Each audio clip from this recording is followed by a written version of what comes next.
Uncle, எனக்கு துரோகம் செஞ்சவங்கள சும்மா விட மாட்டேன். அந்த ராஜதுரையும் ராமதுரையும் நாய் அடிக்கிற மாதிரி அடிச்சு இழுத்து நம்ம குடவுனுக்கு கொண்டு வாங்க. யாரே நீங்க? என்ன வேணும்?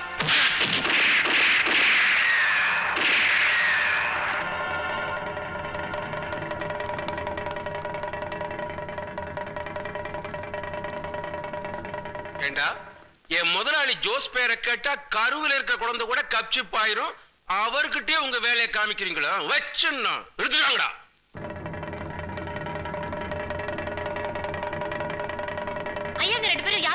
போறாங்க. யார் அவங்க? என்ன நடந்துச்சுங்க? சின்னையாவும் பெரியவும் ஜோசோட ஆளுங்க துப்பாக்கி காட்டி மிரட்டி இழுத்துட்டு போறாங்கம்மா. நீ வாங்கி கூட. பெரியதா, பெரியதா, உங்க தம்பிங்களை கடத்தல்கார ஜோசோட ஆளுங்க வந்து கடத்திட்டு போயிட்டாங்க. நீங்க தான் எப்படியாவது காப்பாத்தணும்.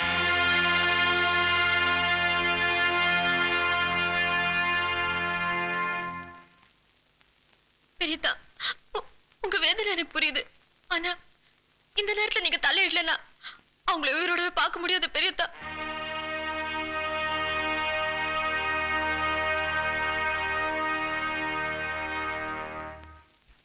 நீங்க என்ன யோசிக்கிறீங்கன்னு எனக்கு புரியுது. பெரியதா, உங்களை நாங்க கட்டாயப்படுத்த விரும்பல. ஏற்கனவே உங்களுக்காக தண்டனை ஏத்துக்கிட்டு ரொம்ப நாள் ஜெயிலுக்கு போயிருந்தீங்க. உங்க குடும்பம் நடு தெருவில் நின்னுது. உங்க தம்பிகளுக்காக நீங்க பட்ட கஷ்டத்தை காலம் பூரா கண் கூட பார்த்தவனா. அவங்களுக்காக மறுபடியும் நீங்க தண்டனை அனுபவிக்க கூடாது. ஏதோ தாலி கட்டின புருஷனை காப்பாத்துங்கிற பாசம் எங்க கண்ணை மறைச்சிடுச்சு. நாங்க இங்க வந்தது தப்புதான். எங்களை மன்னிச்சிடுங்க. நாங்க போறோம். வாமா. நில்லுங்க.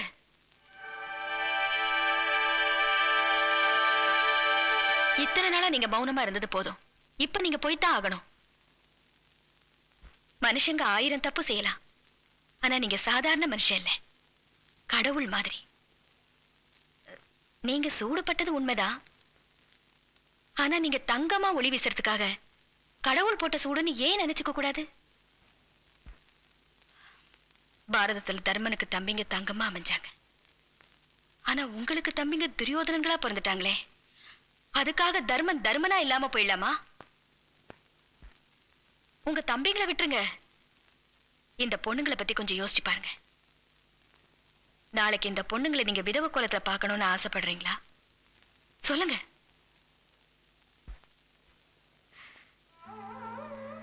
இதுவரைக்கும் நான் உங்ககிட்ட எதுவுமே கேட்டதில்லை. இப்போ கேட்கிறேன். யாருக்காக இல்லைன்னாலும் எனக்காக நீங்க அவங்களை காப்பாற்றணும்.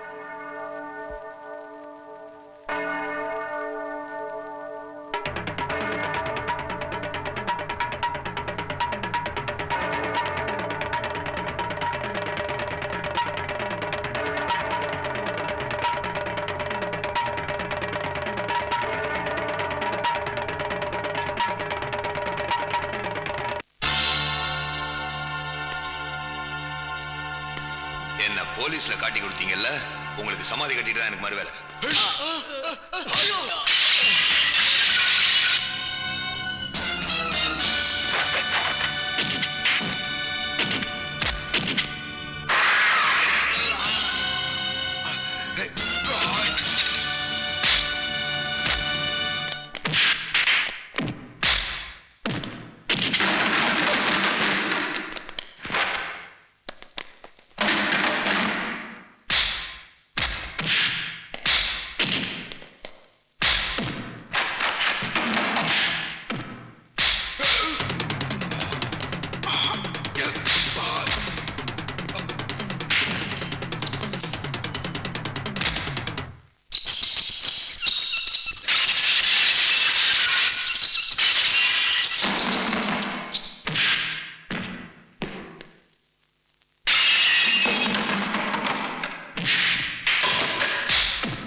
அண்ணே, அண்ணே, உங்களுக்கு செஞ்ச துரோகத்துக்கு காலம் பூரா உங்க காலுக்கு செருப்பா இருக்க கடன் பட்டிருக்கும். அண்ணே, நாங்க செஞ்ச தப்பெல்லாம் மறந்து மன்னிச்சு எங்க கூடவே இருந்திருக்கண்ணா.